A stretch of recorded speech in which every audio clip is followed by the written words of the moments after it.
This episode of Now This Is Lit is brought to you by Audible. Check the link in the description to get your first Star Wars audiobook free. Everyone loves free things.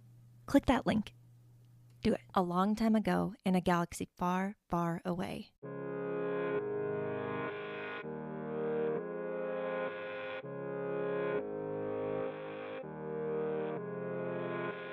You're listening to Now This Is Lit, a podcast about Star Wars books, the people who make them, and the readers who just can't get enough of them. I'm your host, Meg Dowell. I use she, her pronouns. And it's finally time. You've been waiting, I know. Our Star Wars, The High Republic, Cataclysm discussion is here. Laura from Force Toast is here. Enjoy.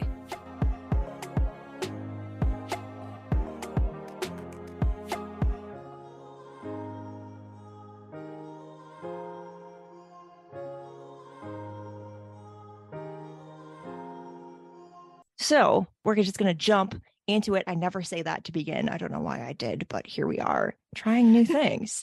You're here on the show for the first time. You and I have done things before. We were on a High Republic live show at some point talking about how everything made us sad. And somehow here we are again. But I'm so glad that you're here and that you agreed to talk about this book with me, because when I finished it, I immediately messaged you and I was like, I don't know what to do with myself. I can't, we read this like before it actually came out, so we couldn't even talk about it anywhere. So I was like, I need to talk to someone about Cataclysm and how much it has hurt me.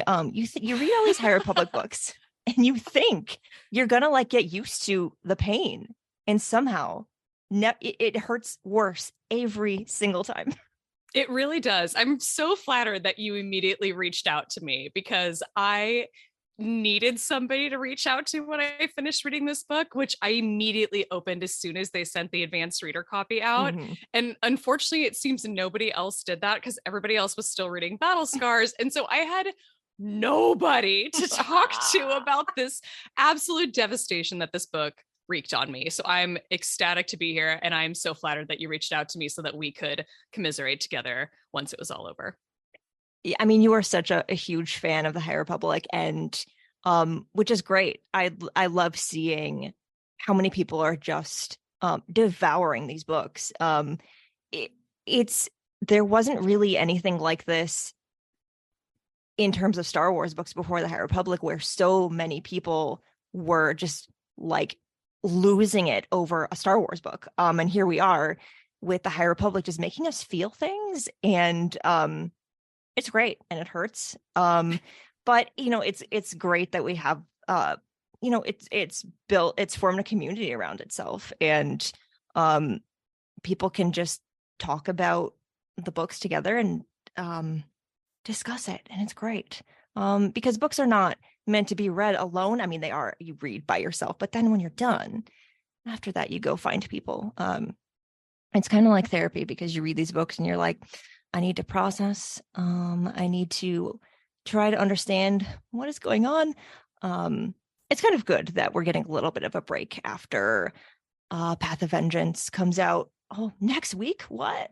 I know. I'm definitely gonna need some time to recover, I'm sure, because I needed a lot of time to recover from this book. I remember taking a very long break. I had every intention of like reading it again, which I did, because then we shortly after got the audiobook, and so I was able to dive back into that, which is delightful.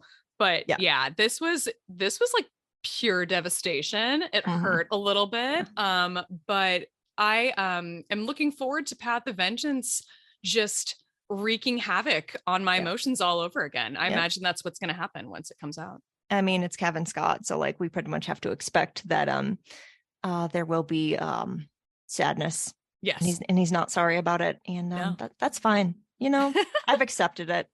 They don't care. I mean, they care, but yeah.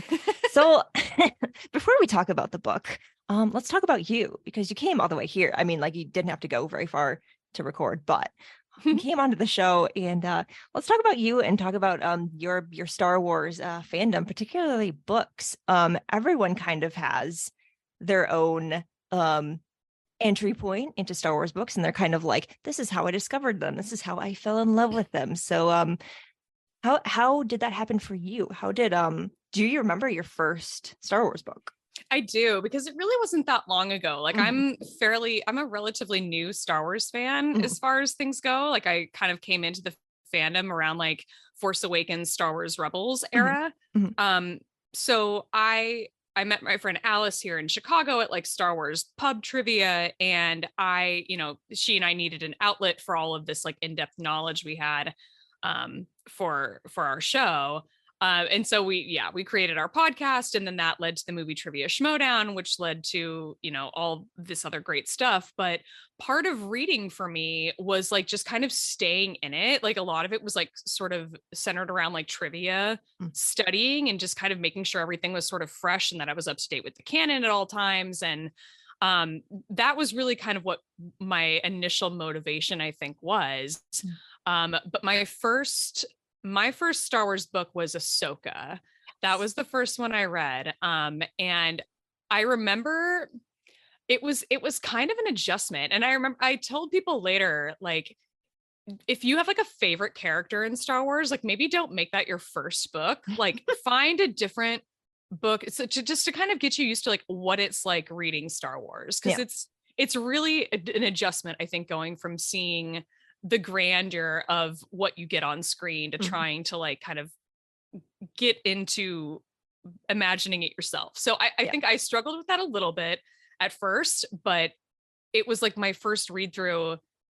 I was like addicted by the end of it. I mean, I jumped right into A New Dawn after that. And then I was into like the Aftermath trilogy. And then it just never stopped. So I've read most of the canon novels. I haven't read all of them, but and this with High Republic, I tried to stay up to date, definitely with like, the adult and the young adult stuff. But yeah, it all kind of started with like trying to make sure that like, just even for like just pub trivia around the city, when Alice and I were making the rounds, that reading the books was really one of those things that just kind of kept us in the world, besides just watching the movies over and over again, which can kind of get old. Like this kind of kept us going. Yeah.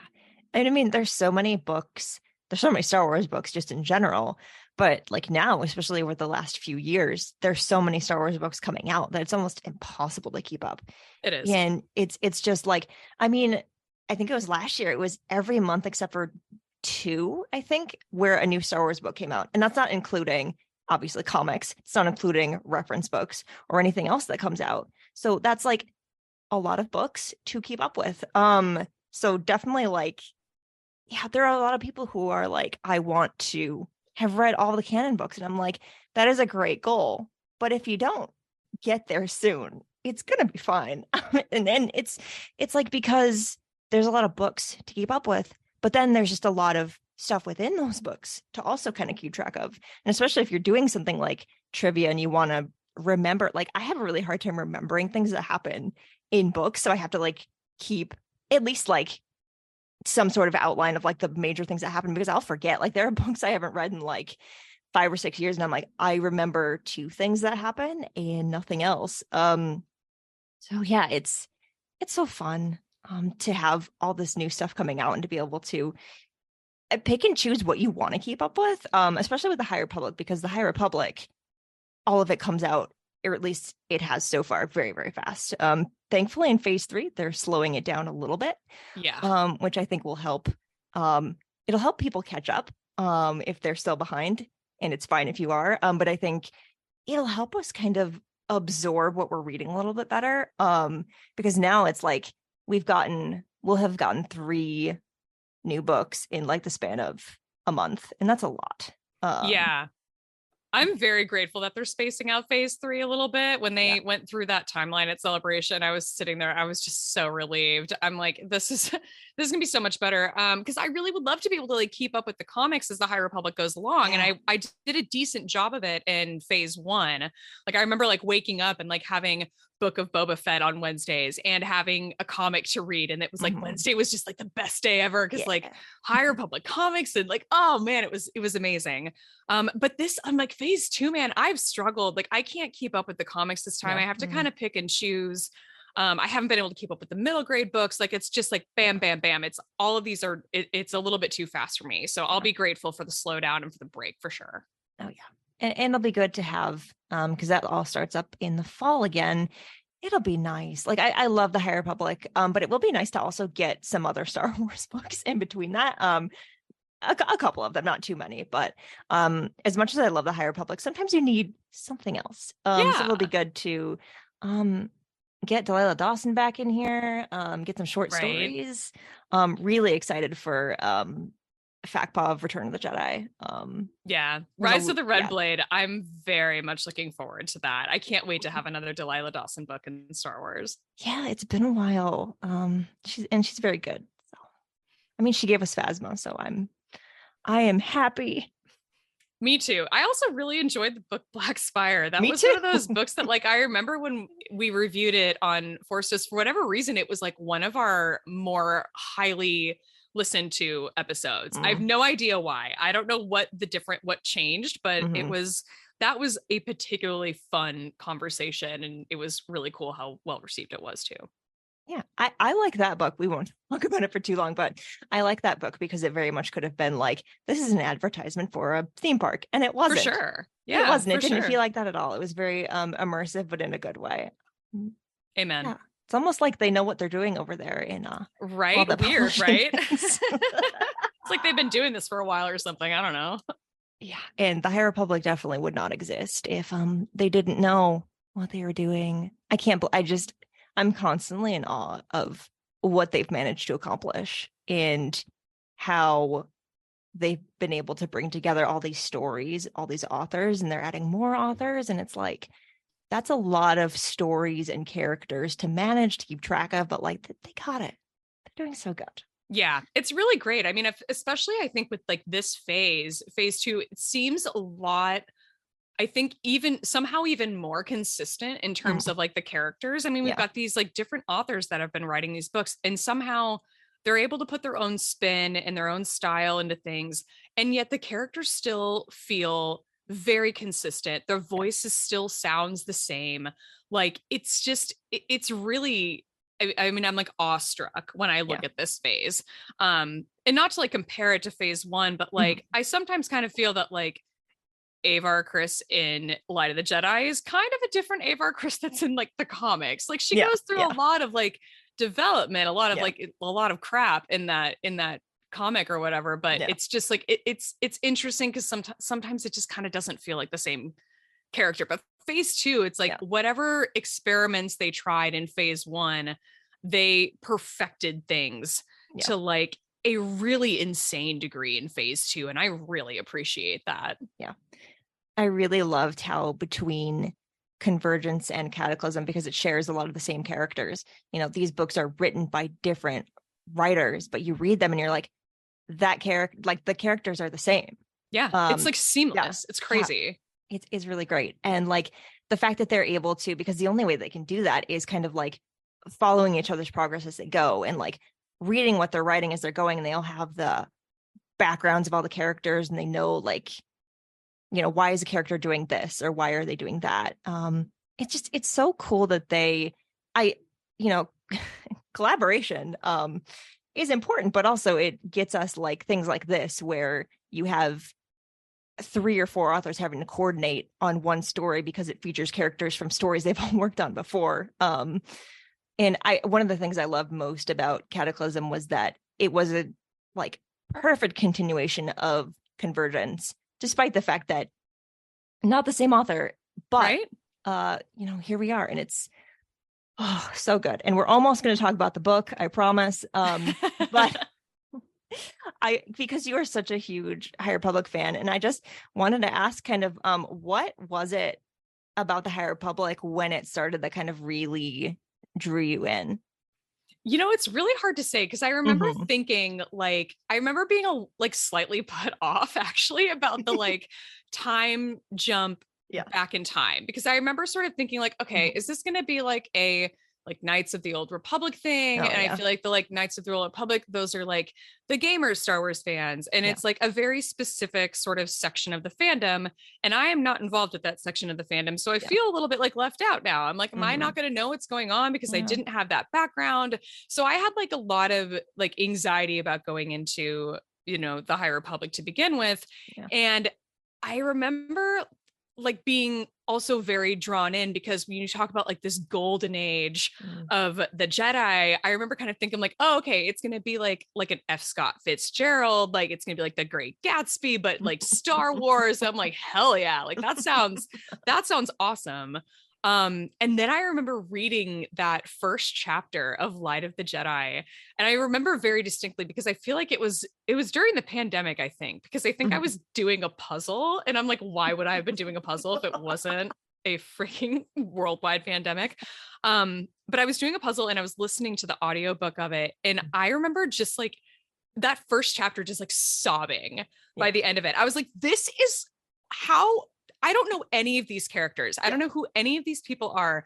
And yet immediately with no warning whatsoever, I am immediately attached to this time period, to these characters, to this ship that they're all on, to this whole situation. And it took like nothing at all, like one chapter of one book. I'm like, how? It's magic. It's just, I'm like, how do people do this? Like, that's just, it's insane. Yeah. And it was so, in a way, risky for them to do this because they'd never really done anything like this, especially in canon. And to be able to say like, hey, we're doing this publishing initiative. It's going to be all these different books and some comics and maybe some other things. We don't know how it's going to go, but here's this era of Star Wars you've never had before. Let's just go for it and see what happens. And like, I don't think anyone really knew what to expect. I remember kind of being like, I'm not sure how I feel. Right. And I think for me, it was like, I read Light of the Jedi and I was like, this is fine. And I didn't really like connect with it. But then I read the two books that came after that. And I'm like, oh, okay. Like, I understand now how they're trying to like connect things. And I went back and I read Light of the Jedi again. And I'm like, okay, I get it. I'm sold. We're here. And we knew from the beginning that it was going to be 3 phases of all these stories. So we knew it was going to go for a while. And by the end of that first wave, I was like, I'm ready. Like, just take me on this years long journey. We're going to have a great time. And we have. I mean, we cry a little bit. But you know what? It's all worth it because everyone's going to end up sort of fine, depending on who you're talking about, I guess. You're like, oh, you cried a little bit. That's interesting. I cried a lot. I've cried a lot over the High Republic.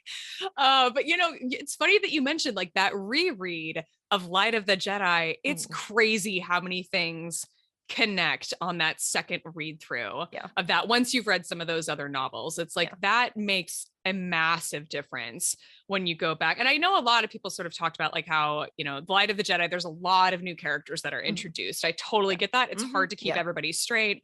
Once you're familiar with the sort of era and all of the characters, that first read through or reread of Light of the Jedi, that hits different. If you haven't gone back and reread all of phase 1 yet, you guys get on it. I promise it hits different. It's great. Yeah. And I can't wait to reread phase 2 when it's all over, because for me, phase 2 has definitely been like, I've gotten attached faster to all the characters. Yeah, it's insane. I'm like these, and I think that's like that consistency and that like consistency and voice of these characters. But I had the same thing, and I was not happy when they were like, "We're gonna go back in time for this next phase." I'm like, okay, I'm very attached to Avar Kriss and Elzar Mann right now, and now you're ripping them away from me. Like, what is this? Like, I remember being so angry, but like, I knew that I was gonna be wrong. I knew that I was gonna be eating my words because, like, of course, immediately Path of Deceit drew me in, sucked me into phase 2, and I have just never looked back. I've been attached to all of these characters from the get-go. It took like no effort on their part whatsoever. I was in. You know, we had to leave some characters behind in phase 1, and that was sad. But then we got Ziri and Fontu, and I have never been this attached to a Star Wars ship ever in my life. And I'm like, they're perfect. They're not perfect, but also they're perfect. They're precious. Please let nothing terrible happen to them. That is so funny that you're like, I've never been that attached to the ship. No, never. So this is my thing in Star Wars, is that like I get attached to ships. That is what Star Wars is for me, like 100%. I mean, it started with like Kanan and Hera, and like then I just never looked back. Like any opportunity for there to be a ship, I'm going to be shipping it. But yeah, Ziri and Fontu, I'm just like, these two characters, I don't even know how to like describe this couple. Like she's almost kind of like a Han Solo or something. Yeah. And like, but he's actually a lot like Leia. It's like, it's this crazy connection that just works. And I can't explain it, but yeah, you just get so attached to them just instantly. And like, I think part of it is that like Fontu comes off as like this innocent little, like in the audiobooks, he's got a little bit of like himbo vibes. I don't know if that comes across when you like read it physically, but he comes off a little himbo-y, a little bit Elzar Man himbo vibes coming off in the audiobook, and it just works, and it makes him seem even cuter and even more innocent. I just love that. And just in case, spoilers for the end of this book, they end up fine. Yeah. Which it makes me happy, but also when this book ended, I was like, we're gonna get more of them, right? Like, please don't let this be the end. This is for the one couple that I actually care about. Yeah, I'm like, what? Wait a minute, like, or we're gonna pick back up with them in like Path of Vengeance, right? Like, this isn't gonna be the end. I'm like, here's my hope. I'm really hoping that they do the sort of similar thing that they've done with the Age of the Rebellion that we are also familiar with in the canon, like between the prequels and originals, where like eventually we will go back and start picking up some of these story threads again, even if it's not like right away, that eventually they'll go back and be like, okay, like what happened with Ziri and Fontu after their war, like this war was all settled and everything. And like, did their parents end up finally getting along a little bit? Was that able to stick, or did we just go back to like bickering constantly? I mean, like stuff like that is stuff that I would love to go back and explore. And I hope that that's the intention, is that someday they will take us back to that, even if we're not going to be able to like see everything through at the end of this phase. Yeah. Oh, my hope is like, because theoretically this is all supposed to be over in 2025. But seeing how attached everyone is to the High Republic, and the High Republic now being its own era of all these stories, like I have to hope that at some point they'll start just treating this as any other era, and every once in a while you'll get another book that's set in the High Republic, and it's not part of the same like series, but you get a random book in between Return of the Jedi and Force Awakens, or you get a million books in between Revenge of the Sith and A New Hope. Like, I'm hoping that it'll become kind of that, where you just get books in every era, and we get more High Republic, and even if it's not every year or nearly as much as we get now, I hope they revisit it, because it's so the stories are so good and the era is so interesting, and we still don't compared to all the other Star Wars stories we still don't have a lot in the High Republic, so there's always room for more, I think. Yeah, there's a lot to explore. I think you're totally right, and I think that I'm sure that a lot of these authors, who especially the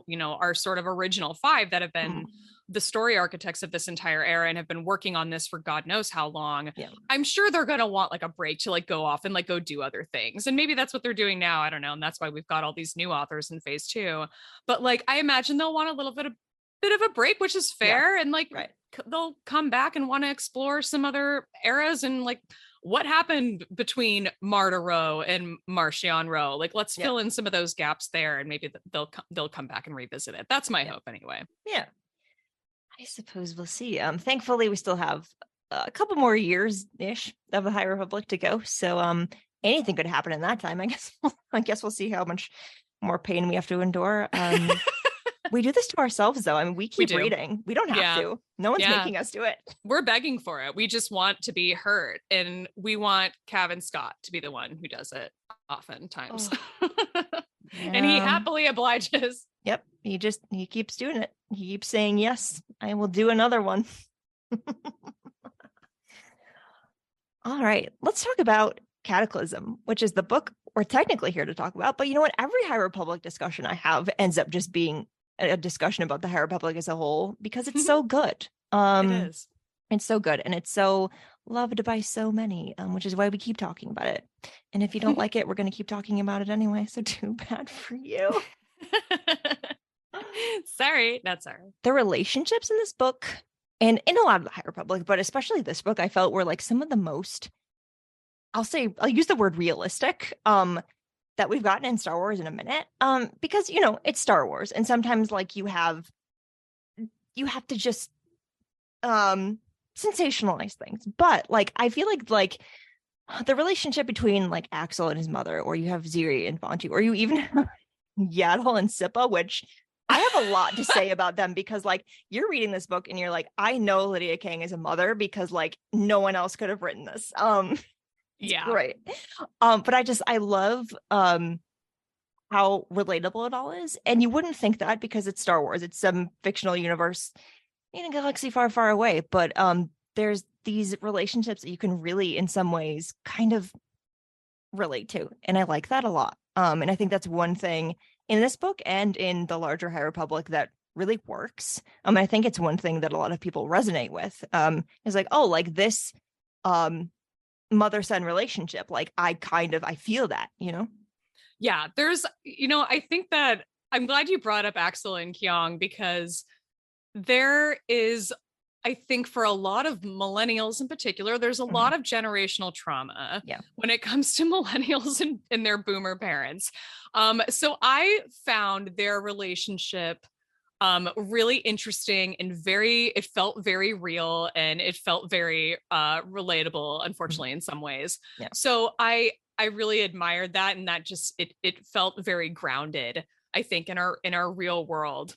And that, like, another relationship I really have enjoyed, and we've talked a little bit about shipping, but like Gela and Axel, for me, like that relationship is just one of the most interesting for me to follow, because Axel is such an interesting, complex character. And to see him go on this journey to, and how his relationship with Gela evolves from where it started is so interesting and so fun and so rewarding. Until we get to the end of this book, and then I've got a little bit of an issue with how it ends. Oh no. But I think one of the other more relatable relationships in this book for me is Creighton's son and Ada Forte. It feels so much like some of my working relationships. Like I've been at my same job for 9 years now, which is unusual. I've also mostly been working with the same people for the last 9 years, which is even more unusual. But the way that sort of intimacy kind of plays into how you work together, it felt so familiar in Creighton and in Ada. So that relationship stuck out particularly well in Battle of Jeddah, and I think that carried over very well into this book. Yeah, agreed. I loved their relationship. And it's sad. In some ways. Yeah, it hurts. It's gonna continue to hurt for a while. But I mean, it's their relationship that kind of makes like that impact makes the impact more impactful. It's not what I wanted to say, but I get it. No, that's it hits harder, like it just like it hits different. It does. Man, we gotta talk about Axel. This boy, I'm gonna call him that, really just like he's written so well, because like I want to hate him so much. Right. But you can't. And especially in this book, because he has that moment in this book where he's like, I understand that I have done things I should not have done. And to be in that position that he's in, where like it's too late, but also like, is it? Yeah, that was really sad to see him kind of go through that. But like the growth is important, and for him to start the book off where he is, where he's just lying to everyone to get where he thinks he has to be and what he has to do and who he wants to please and all these things, and you get to him at the end of the book and he's just like, I'm a bad person. But No, I mean, that's it. Like the way he goes from being so manipulative. Yeah. Like even more so at the beginning of this book, I think he's even like more of a manipulative individual than he is in Convergence. Yeah. And it's so it's so interesting. And I think that this is one of the more like rewarding journeys and storylines in the High Republic Phase 2 is going on this journey with Axel and this growth and this evolution with him, and ending up where we end up with him in Gela and his mother in that hospital room where he's like sitting and waiting for her to wake up. And I'm just like, oh my God, these two just tear my heart out. Like, and by these two, I'm like Gela and Axel, and also Axel and his mother. Like, it's just, it's so, it's a fantastic journey. He's such a complex character. And you would think that because of that, it would be hard to sort of carry over that consistency from one book and one author to the next. And it still somehow flows so seamlessly. It's so impressive. Yeah, it's brilliant. Because like, there is a difference in him, but it's purposeful. And it's not like, it's not an inconsistent, like, oh, like this writer approached it differently. Like it's the same, like you literally feel like you're leaving off and then starting right back where you were, which is how it's supposed to be. But I love how it ends with him like realizing like he has people that care about him, which is really like what he needed the whole time. Star Wars, sometimes it hurts and sometimes it's just, it makes you feel good. Even when you're feeling bad, you feel good, which, does that make sense? I guess it does. Yeah, I know exactly how you're feeling because at the end of this book, I mean, like I remember like powering through. It was so late at night and I really needed to go to bed and I needed to not be staying up late reading, but I was buried in a sea of Kleenex. Like the end of this chapter was so freaking sad. And like part of it, like, yes, there are like our sort of major character death at the end is really sad, but part of it was like that departure and that separation of Gela and Axel, in seeing her try to process her emotions and acknowledge, what is this and what isn't this, and how am I going to not get over it and avoid it, but how am I going to acknowledge it and get through it, was a really beautiful journey to witness for Gela as well. Especially since like, I mean, here's this character that was supposed to go off and go on this journey of way seeking off who knows where, not in like the heart of our story by any means.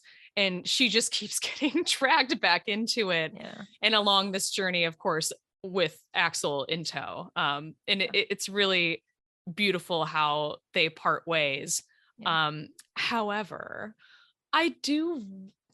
they did acknowledge that he, was falling for her in Convergence. He acknowledges it. And I think he even has a sort of confession in this book too.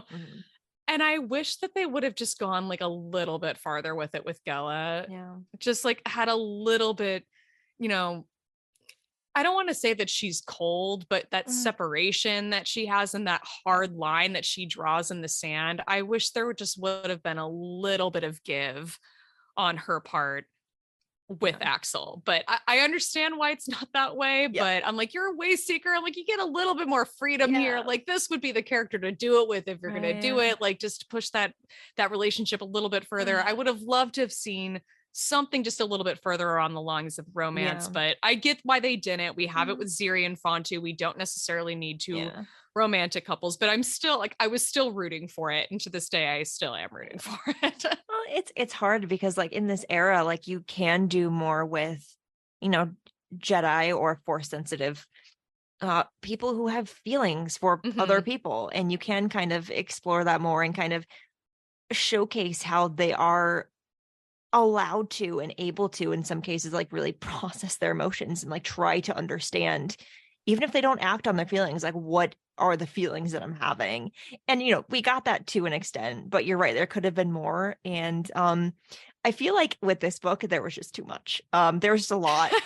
There was a lot that had to happen, and like you got to make choices, which is, books can do a lot more in terms of like going in depth with certain characters than like a show or a movie can, but they still have limitations. Like, as much as you want like a 700-page Star Wars book, Timothy Zahn got close-ish, but we're never going to get there. No, I mean, you're totally right. And this is just like a personal thing for me because my number one thing that I want in Star Wars all the time is romance. Right. And I just I will never get enough of it. It'll just because that's just not exclusively what Star Wars is. And I acknowledge and accept that, but I just want more of it always. And I will continue to want more of it always. And that's just who I am, and I can't apologize for that. I mean, like, I think we do need more romance in Star Wars. I mean, the level of it that we get, like, it is fine for Star Wars. Because like you have Han and Leia in the original trilogy, and you have, all these other relationships in other movies and shows and things. But I think there could be more dedicated stories. I mean, we do have a couple like straight romance books. But I think we could do more. So, when we stop the High Republic, when that's over, maybe more romance. Yeah. I'm like, we talk all the time about like genre jumping in Star Wars. People are always just like, what kind of like genre do you? I'm like, people are like, oh yeah, let's do horror. I'm like, do romance, ma'am. Yes. I'm like, I need a little bit more, like push it a little bit further. Like we got some like good romantic content in Lost Stars. And I feel like there really has not been a lot since then. So I just need like, let's branch out a little bit beyond the Star Wars genre bending. Like, let's maybe go in that direction a little bit. I don't know. Like maybe Claudia Gray writes it, or maybe we bring Christy Golden in to write more. I don't know. Yeah. Did you read A Crash of Fate?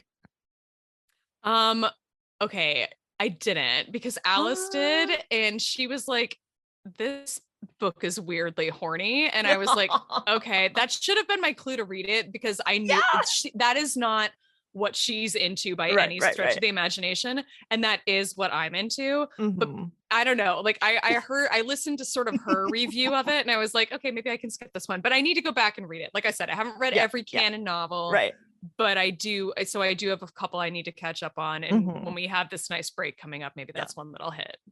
Well, I mean, if you're looking for romance, it is the closest thing we will get to like a straight, just fully romance novel in Star Wars, probably for a minute. It's a Rita Cordova. It's two best childhood friends who separate and then they come back together and they have like a whole day and things happen. I think you're gonna love it. You have to read it and then come back and talk about it, because I think it's your thing.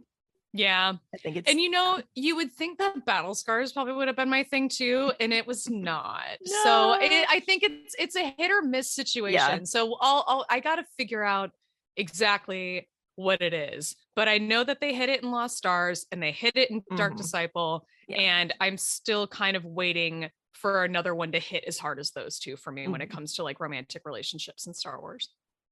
Well, my hope is that we get more romance. Yes, I also hope that. I also want it on screen too. For the record, whoever's listening, please take notes. I would like it on screen as well.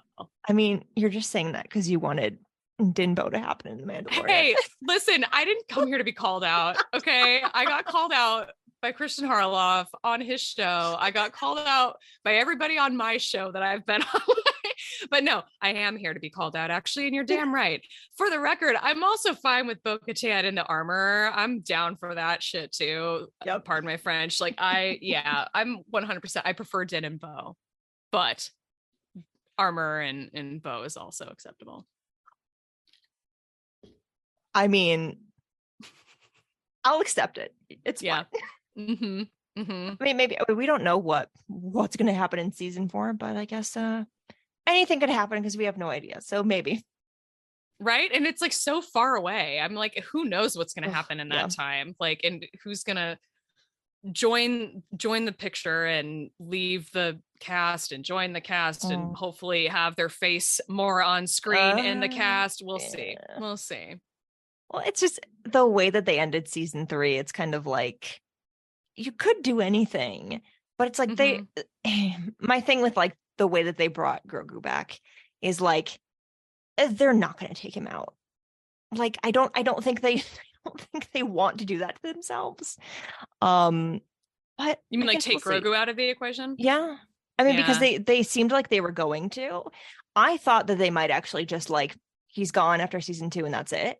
But don't think, I mean, I did actually love his arcs in season 3. I think I became a Grogu stan somehow. I don't know, but it's actually remarkable that you weren't a Grogu stan before that. That's crazy to me, actually. Like, good for you. Like, honestly, whatever intention they originally had, if it was to like ditch him at some point, not going to happen. I mean, merchandising wise, the money maker that Grogu is, I don't think he's going anywhere anytime soon.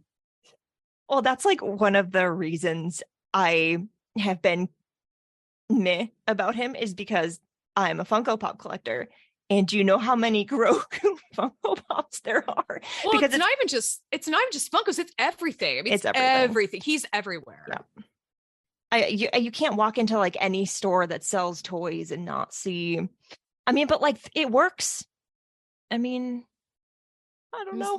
He's awfully cute, you know. I'm like, you can't even go to a Lizzo concert now without seeing Grogu, apparently. So like, he truly is omnipresent. Speaking of Grogu, let's talk about Yaddle. Oh my God, yes. Wow. Okay, Yaddle in this book.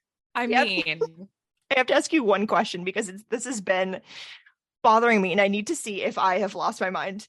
So you watched, oh no, what is the name of Tales of the Jedi? Yes, okay. When you were just reading Cataclysm before you listened to the audiobook or anything, did you hear when Yaddle was talking, did you hear Bryce Dallas Howard's Yaddle voice? Yeah, I did. Because I did, and I was like, I don't know if this is normal or not, but I really appreciated having that context, actually. Like it brought the character even more to life than I think it would have otherwise. And then like the audiobook, it's sort of different. It's executed a little differently, and it's all well and good. People, you know, these narrators can do what they want, but it's it worked really well, I think, having had that recent Yaddle on screen appearance right before we got to this book. It was really good timing. Yeah. And I loved having her in this book. Just the fact that we're kind of rotating Jedi and we get different Jedi kind of throughout these different stories. It was nice to have her and her experience and her kind of viewpoint on things. I really enjoyed it. And I'm also on top of now apparently being a Grogu stan. This is also a Sippa Stan podcast. Something about her character, I just can't get over it. I'm like, I need to protect this child. Oh, that's funny. I'm not quite as on board with that. I sort of found her a little bit draining, but again, this is my personal thing. Like I don't like kids, so it was a little bit maybe too much Sippa content for me. But out of respect for this Sippa Stan podcast, I will say her relationship with her two guardians in this book that weren't Yaddle, the two like Republic guards, was really adorable. I mean, like the end where like one of them, she like grabs their hand and like holds their hand. It was like, oh my God, like just rip my heart out and eat it right in front of me. Like it was so devastating and so perfect, and really well executed in terms of like how that character really kind of melted their hearts. It was great to see. The way I look at it is kids are actually that annoying, and they are just that much all the time.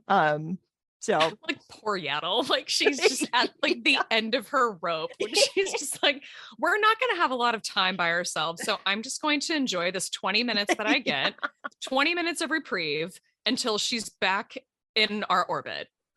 Let's just enjoy this, the adult time we're getting. So perfect. I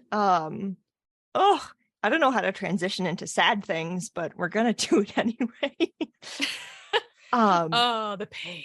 I mean, you can't read Cataclysm and not talk about the pain, because the last third of this book is I felt my heart sinking just lower and lower the more I read. I was like, you're really gonna do this to me? Was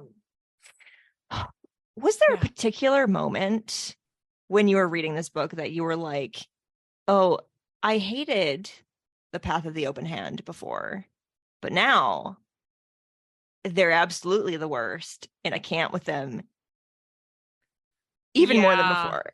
Yeah, no, there was a very clear moment for me, and that moment was when we get the sort of insight that they were using the elderly path members as shields.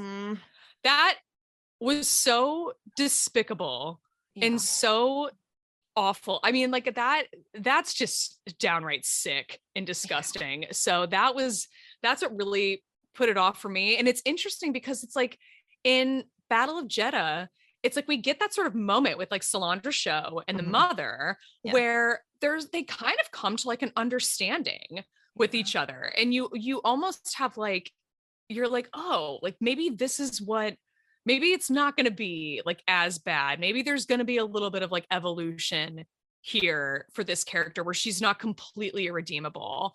And like, oh my God, did they go in a different direction in this book? Like that is just, it's sick. It's totally sick. And it made me, it was one of those things that made me, it hit a little bit too close to home, I think, in terms of like what the world just experienced with the pandemic. Like elderly people and immunocompromised people like really got the short end of the stick in this. And it like, they really took sort of the brunt of it. And I think that kind of lack of compassion that we saw in the face of all of that said a lot about our society. So seeing that kind of play out like in this book felt very real world. And it just made me feel so icky. It was just icky. Yeah, it was between that for me and the moment where there's that kid who's like refusing to fight. Yeah. And he's like, Axel, take care of him. And it's like, no, like you can't do that. So it's like, it's two equally terrible things. And it was those things. And also like the mother just like piecing out and she'd be like, nope. Oh yeah. Figure it out. I'm like, no. Yeah. She noped right out of there, didn't she? Like that was, that's cold. That she is a cold mother, man. Yeah.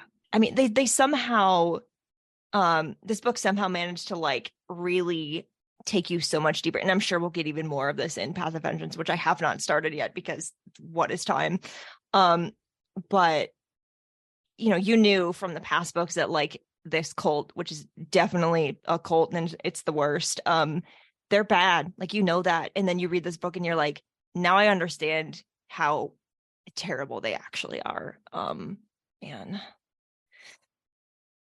Yeah, it's not great. It's really not great. And these like, I think it's, cults kind of operate, I feel like one of two ways. Like they're either going to like try to like exploit your strengths, like you as like a follower or your abilities, or they're going to like squash them down and eliminate all evidence of individuality to turn you into like this empty shell of a being that they can mold into whatever they need to be. And like, that's like the innocent side almost of like a cult. Like the other side is like using old people as a shield in a battle. Sticky. Yeah. Well, there's even a character in this book where you find out, because they're a member of the path and you find out they're force sensitive. And it becomes this whole thing where you're like, oh, like you're the exact thing that you're supposed to hate because you're in this cult. And like, oh, like that's bad. That's the worst. That hit me hard too, because I'm like, oh, like he's so angry and so vicious and so trying to please the mother and, stay up in the ranks and all these things because he knows what he is. And it's the exact thing he's not supposed to be. This book made me so mad. Yeah, it's like that oppression. It's like the oppression that the cult puts on him, that the mother puts on him, and that he puts on himself. It's sick. It's so sick. But I will say that character gets what's coming to him. Honestly, I think it was very well executed. Yeah. His ultimate fate in this. It made sense. Yeah.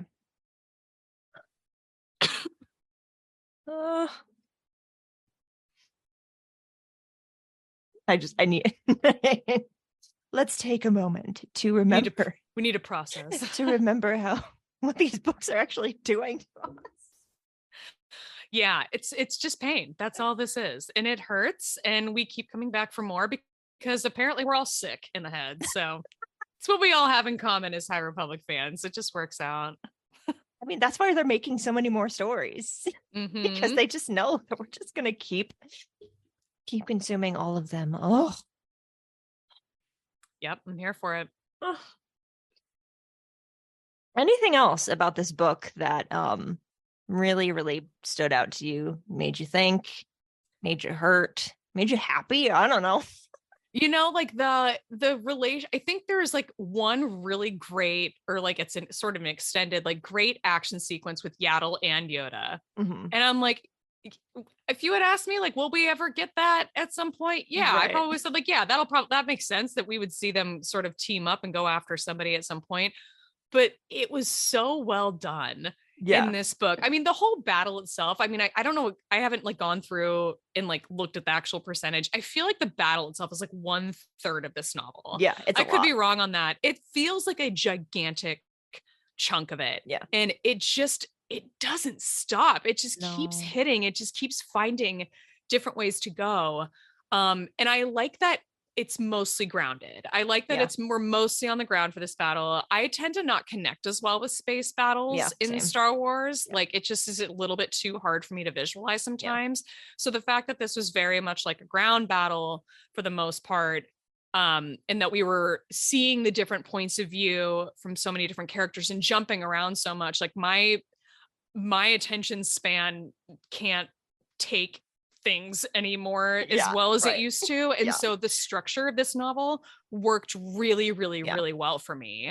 And getting to like kind of jump around to the different points of view, but that like where Yaddle and Yoda are teamed up, like that was such a thrill. I'm like, I could see it so clearly. I was just like, this would be so great to see on screen, but I don't even need that because I can see it so clearly listening and reading this novel. It's such a cool sequence. Yeah, I can't wait because I haven't listened to the audiobook of this book yet. But I've heard very good things about it. And I feel like especially for like those parts or like the last, let's just say third or whatever, however much of the book the battle is.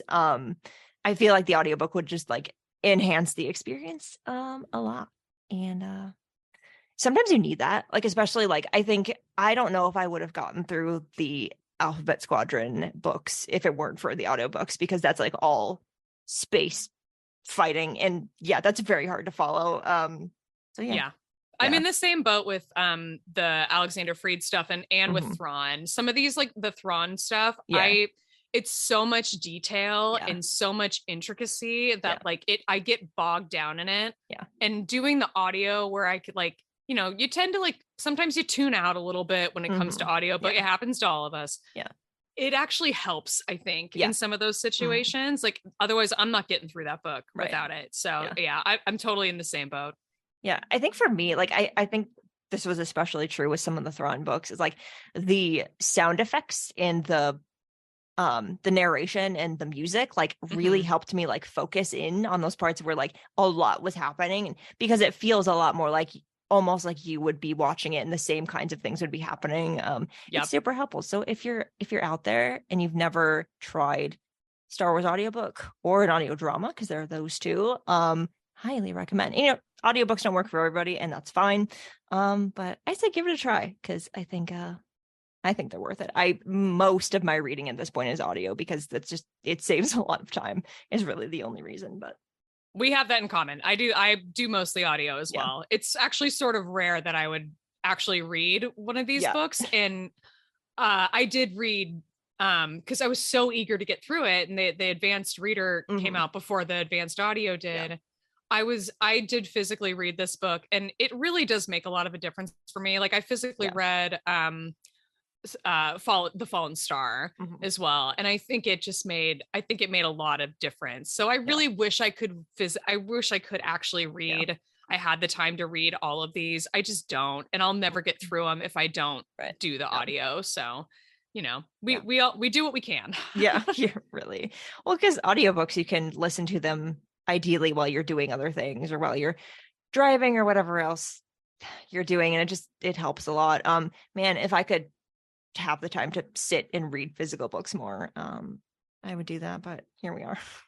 Yeah, right. I'm like, I would exactly, but I'm like, yeah, I can look when I'm doing dishes or when I'm getting ready in the morning, when I'm commuting downtown on the train. Like it's just, there's no way I'm going to get through without that, without it. So it works. And yeah, Audible has been, it's been a lifesaver, honestly. Like the fact that you get those sound effects and you get the music, like it just enhances the experience in a way that it always surprises me when people are just like, oh, I can't do the audiobooks. I'm like, have you tried? Like, it's just, read the book, sure, but then like go back and listen to it. If there's one that you really liked, like try listening to it. I promise the experience is like, it'll be a different experience and it'll hit different. It's great. Yeah, it really is. Highly, highly recommend.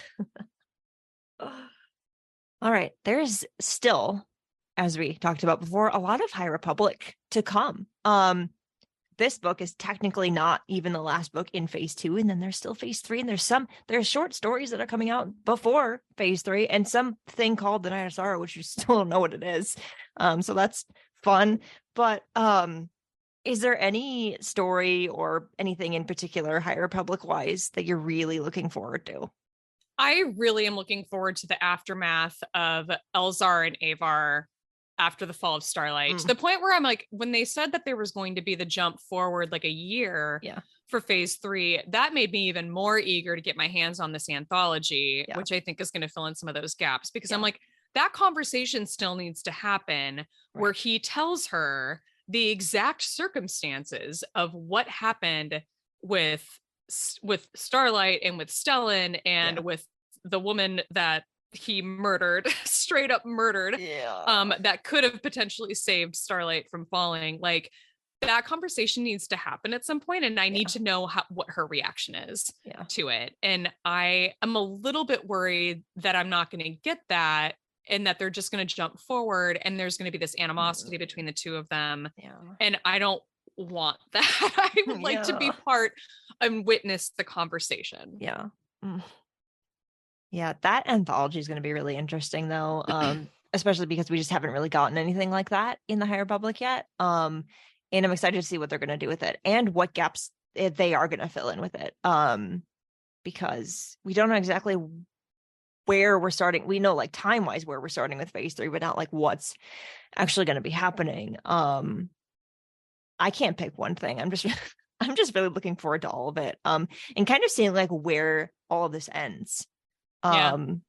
Because a lot has happened since it started, and there's still so much more, especially because phase 2 was so short. I know there were only 2 waves as opposed to 3 in phase 1, so there's a lot still that could happen. I mean, that also means that we could still lose a lot of people, but let's not think about that.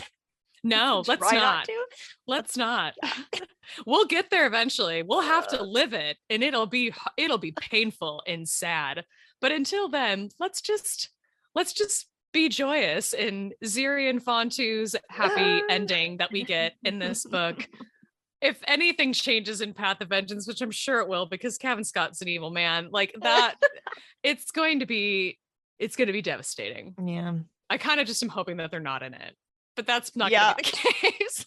Like, please just leave them alone. Like, don't let Kevin Scott get his hands on them. I mean, the best way to protect High Republic character is to not have them in your story. So yes, that's exactly right. And you know what's funny is that I was in the exact opposite camp up until now, because when we got Battle of Jeddah, I thought that was such a mistake to like not have any Zirian Fontu and hardly any Gela content and no accent. Like I was just like, wait a minute, I just came off of like all of these characters, and now you're throwing me in with like a whole bunch of new people. Like where are these characters that I'm attached to? Like I thought that was a little bit of a, I don't know. But so like when I got this book, I'm going to be totally honest with Cataclysm, I was like jumping ahead periodically because I'm just like, what are Zirian Fontu doing? What are Gela and Axa doing? Like when we switch point of views, like every once in a while, I'd just be like, no, wait, I'm not ready to be done with this yet. Like I cheated a little. I love that. I mean, you can read a book however you want to. No one ever said you have to read from start to finish, I guess. Right? Like, what sense does that make? Like, why would I do that? That's so boring. So I used to be that person. This is a long time ago, where I used to get a book and I'd go to the last page and read the last sentence. I don't do that anymore. I think I'm sure it was a very short-lived phase, but I do remember doing that. And I think back on that sometimes and I'm like, why?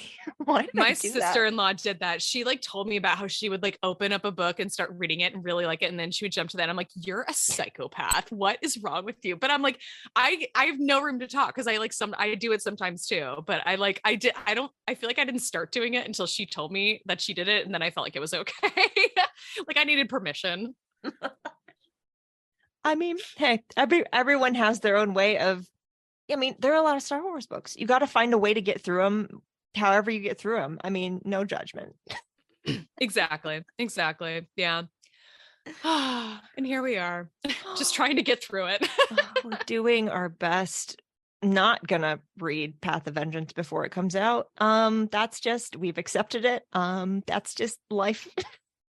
Yeah, a lot of people have read it though. I feel like I'm surprised how many people on my Twitter feed are talking about it. Yeah. And I'm really happy. Like nobody has spoiled anything. Right. I still have no idea who is in this book and who's not. Right. Like besides like the characters that are on the cover, like they're behaving, and I appreciate that. Well, yeah, I was really worried about that because with them having it at Celebration, which was a long time before the book actually comes out, I'm like, I'm just hoping that no one just, because everyone who has it then is allowed to talk about it. So like, but everyone's been, I haven't seen anything either. So yay, everyone for doing good. Yeah. As many as, we see a lot of like not great stuff in this fandom, especially on social media. Yeah. But I think at the end of the day, and it's hard, to sort of acknowledge this sometimes, especially we're in the thick of like, backlash against literally anything, which feels like it's happening always.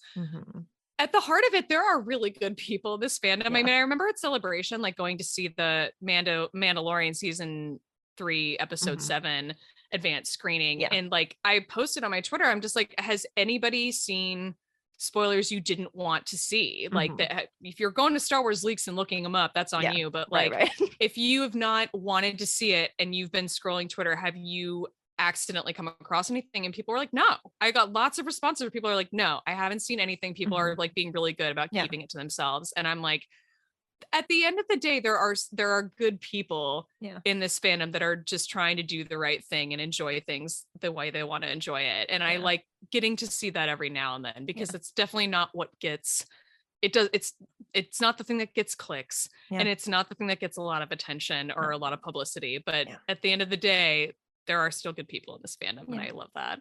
I think they're a lot more good than we think, because what we see is the stuff that gets the wrong kind of attention, and it's such a smaller segment of the fandom than I think we think, because that's how social media is. That's how the algorithm is. It'll catch what gets people mad and not what brings people joy, which it's not great, but that's why we have podcasts and other things where we can all celebrate the stories that we like. Because I mean, my definition of being a Star Wars fan is liking Star Wars and talking about the things that you like. So here we are. Imagine that. Imagine getting to sensationalize the positivity in something. Could you even imagine? Social media could never. No, never. Even I tried to curate my Twitter timeline. Of course, that's all. None of it matters now, because whatever. But right, exactly. I felt like for a while I'd finally found like the perfect balance where like I was seeing the things that I wanted to see, and I would see people talking about the things they didn't want to see, but I wasn't seeing it. And now it's all just falling apart. But it's fine. Yep, it's a jumbled mess now, but we keep trucking along, and we keep hoping that they'll fix the algorithm at some point. We can get back to the good space we used to be in. I mean, maybe. Let's hope. Yeah. This has been so fun.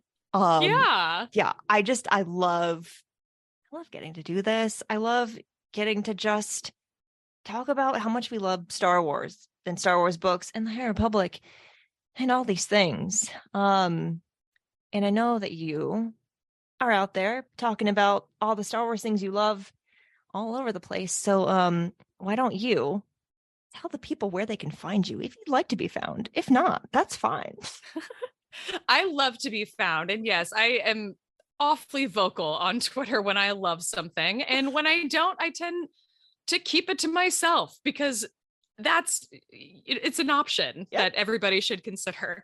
So if you want to come find me on Twitter, you can do so at shutup_Laura. I have the same handle on Instagram, but I tend to not be as active there. But I host a podcast called Force Toast, a Star Wars Happy Hour. And the handle for that on Twitter is at Force Toast Pod. And I mentioned my friend Alice, how she and I met doing pub trivia here in the city. And we just kind of needed an outlet for all of that in-depth knowledge and detail of this universe, which led to the podcast, which led to getting involved with the movie Trivia Schmodown, and then me staying involved with the Schmodown, which is where I met John Roca. And now he and I do a show together called The Jedi Way on his YouTube channel. So we just recently reviewed episodes of The Mandalorian Season 3. And on the most recent episode, we talked about Katie Sackhoff's recent interview with Christian Harloff. And we talked about Tamara Morrison's comments about Boba Fett and his would-be appearance in Mando Season 3 and Kino Loy's return in Andor Season 2. So lots of fun stuff to catch up on. You can find that on YouTube, on John Roca's YouTube channel. The show, again, is called The Jedi Way. It has been so great to have you, and I will definitely have to have you back to talk more High Republic because it's not over. There's plenty more to be discussed. Thank you so much for doing this and for being here. Thank you so much for having me. This is great. I don't get a ton of opportunity to really go in depth on books. We try to get into it in Force Toast, but it's kind of just one segment and we try to cover lots of stuff. So getting an opportunity to sit and just gab about these books that I love so much has been a real privilege. So thank you so much. Yeah. And if you ever need anybody to talk about books with, I'm always here. If you read more High Republic and you need to vent, I'm also here for that too. Likewise.